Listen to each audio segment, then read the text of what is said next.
தன் திருமணம் முடிந்து வரக்கூடிய இந்த பிரச்சனையை பற்றி என்னுடைய நண்பர் ஒரு அனுபவம் பகிர்ந்திருந்தாரு.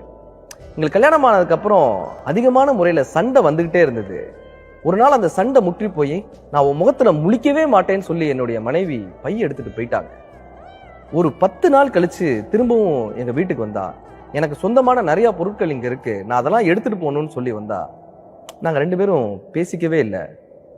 பீரோவை திறக்கிற சத்தம் கேட்டுச்சு, இதெல்லாமும் எடுத்து வைக்கிற சத்தம்லாம் கேட்டுச்சு. நான் அப்பயும் கூட என்ன ஏதுன்னு கேட்டுக்கவே இல்லை. நான் அமைதியா உட்கார்ந்தே இருந்தேன்.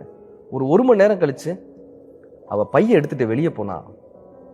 உனக்கு சொந்தமான பொருட்களை எல்லாம் எடுத்துட்டியான்னு கேட்டேன். அப்படின்ற பதில் மட்டும் வந்துச்சு. உனக்கு சொந்தமான பொருட்களை எல்லாம் எடுத்துட்டு போறேன்னு சொல்லி என்னைய மட்டும் இங்க விட்டுட்டு போறியேன்னு சொன்னேன். உடனே அவர் திரும்பி பார்த்தா.